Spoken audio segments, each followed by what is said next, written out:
And I think that, you know, so much of what we see now in hip hop, especially, you know, underground stuff, it all stems from, you know, the days of Hustle Hard and what Gunster was doing at that time. Yeah, he was one of the first ones, as far as I'm aware, to have that channel. And he birthed the Kerser thing as well. And that's the thing, there's such a generational pass on, I feel like. It's not like a literal thing where someone passes on the guard, but like there's a name that fits the era of where that era grew.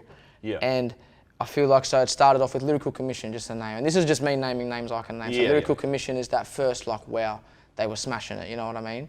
Then you had the Hilltop Hoods and your Bliss and Essos and things like that. Then you had your 360s where it was the first solo artist, like, oh shit, like.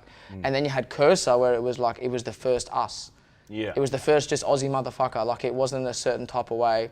It wasn't classic, it was just Aussie. It had an Aussie sound.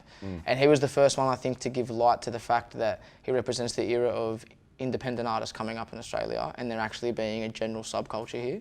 But I think now we're in this mad age where, like, there is no name anymore that represents this era. It's just Aussie hip hop. Like, there's so many. Like, Husky and Wombat are like my favourites when it comes to just lyrics and shit. Look at 1-4, look at Hooligan Hefts, look at fucking HP Boys. Then you look at Young and Lips. I love that cunt's music, that Misunderstood song. I've had some good times with girls to that song.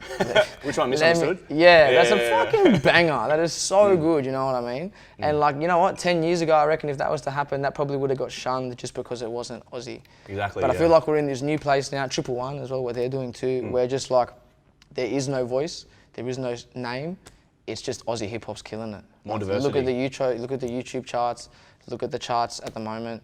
It's riddled with hip hop names, riddled with people that are just us motherfuckers coming up. So I think that Australian hip hop is really about to hit that place where it's always wanted to go, and it's because of the hard work of everybody who's led to this point. And then now we're just the blessed ones who get to be the ones around at that time. And there'll be some motherfucker to kick me off my pedestal one day too, and I'll be like, cheers to that. Well, even you look at all the festivals now, it's just like, you know,